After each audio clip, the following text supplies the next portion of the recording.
Joe Manchin says President Biden's latest comments are offensive and disgusting and will increase Americans' bills.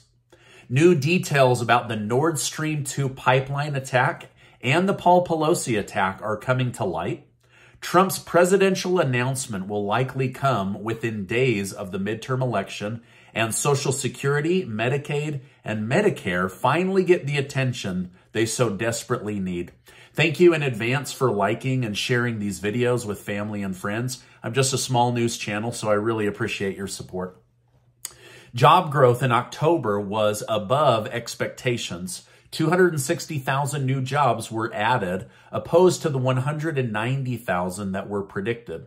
With that being said, the unemployment rate still rose slightly to 3.7%, which is higher than the expected 3.5%.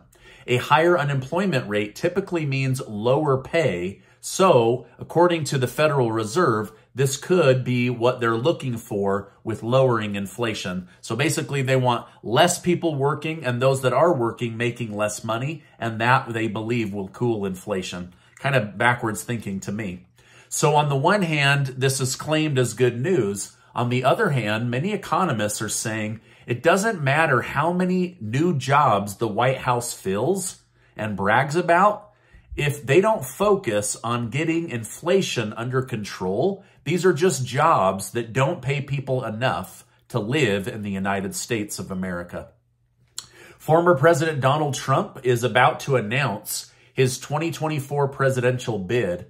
During a rally in Iowa, Trump stated, "I will very, very, very probably do it again." Okay, very, very probably. Get ready. That's all I'm telling you. Very soon, get ready, get ready. Now, Trump will likely wait until after the midterm elections to announce whether he is or is not running for president. If Republicans win, he will likely build off of the hype and announce that he is running for president. If not, I have no idea what he will do. But according to insiders at Axios News, the Trump administration is planning to announce whether he will run on November 14th.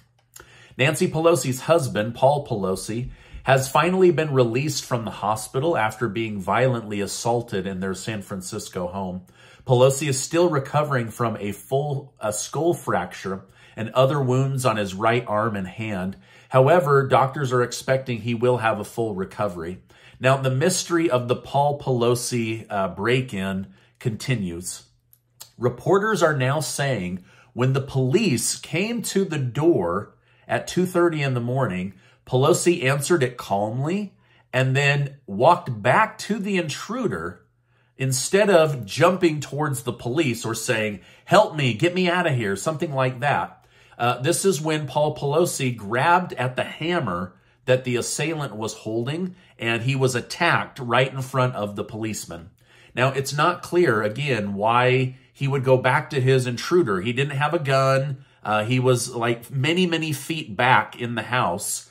But now the police in San Francisco are desperately trying to block the body cam footage from being released to the public. So again, I don't really know what's going on, but the mystery around this story continues to build.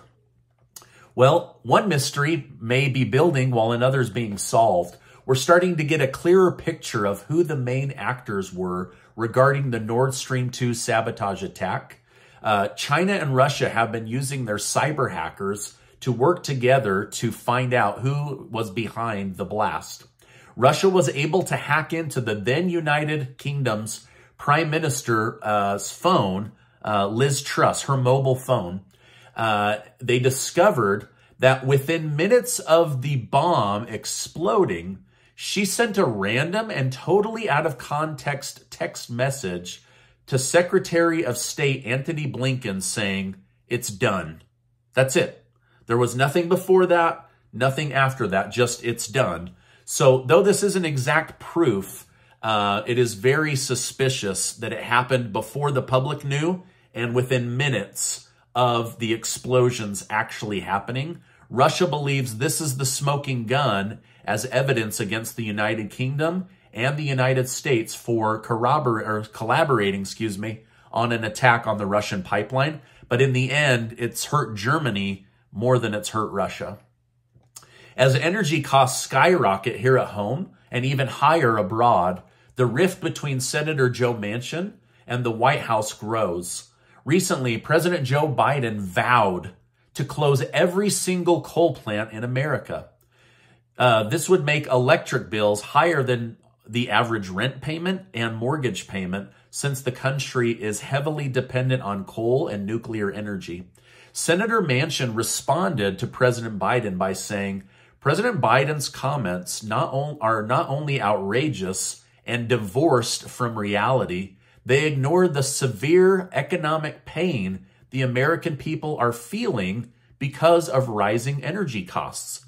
So Manchin says, are you crazy? Do you know how expensive energy bills are right now and how divorced you sound from reality, threatening to shut down the #1 producer of electricity in our country?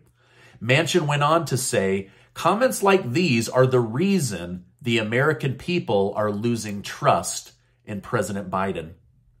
Let me be clear, this is something that the president has never said to me.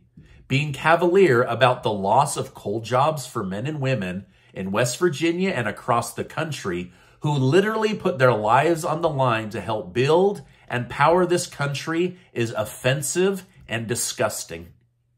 Manchin essentially accused the president of wanting to cause economic pain on the American people versus looking for solutions to eliminate financial pain and lower people's monthly bills. Now, let me know in the comments, are Biden's words offensive and disgusting? Or is this being blown out of proportion? Should we immediately shut down all the coal plants across the United States? Or should we replace it once we have a viable replacement source of power, energy, and electricity? Let me know your thoughts down below. So essentially, if you have any message from the White House, it's we want no coal, we want no oil, we want no nuclear power. So how are you planning to run a country with 350 million human beings? Do they really think you can run it all on wind power? Because guess what? If the wind ain't blowing, no electricity is being made. All right, now, some good news for those of you that are on Social Security, Medicare, Medicaid, disability, other Social Security administrative benefits. Senator Joe Manchin said, when the new Congress arrives in January, his first order of business will be to call for the overhaul of Medicaid, Medicare, and Social Security. He said the country is broke and in massive debt, and these important programs are going bankrupt. We need to work together to ensure these programs can function for the American people. Manchin already has interest from GOP Senator Mitch McConnell, who also voiced concern by saying, we must fix these programs or they won't exist for the next generation. So basically they're saying, listen, it is now time for bipartisan work on keeping these lifeline programs functioning and working in an orderly manner for those that live now and also for the next generation. The White House announced that they will send $400 million of U.S. taxpayer money and weapons to Ukraine next week.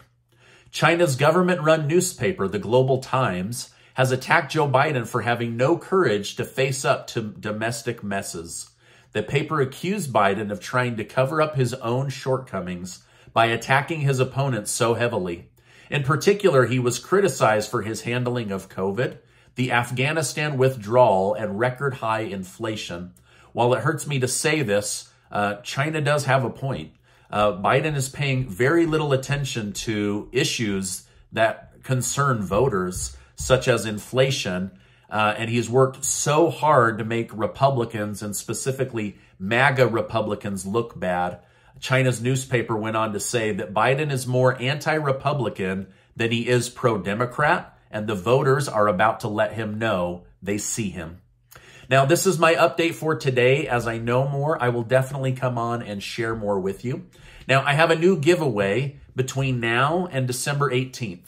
Casey and I are going to give away $15,000 in cash thanks to very generous video sponsors. 5 of you are going to win $1,000 in cash, and 20 of you are going to win $500 in cash just in time for the winter holidays. So thank you so much, sponsors, for helping Casey and I help people right here in our YouTube community with a little extra spending money. And I'll make sure to leave a link down below. Now, before you go, I want to remind you that you are amazing. I appreciate you stopping by today. Make sure to check out this important video and be subscribed to the channel. Hey, thanks, and I will see you on the next video.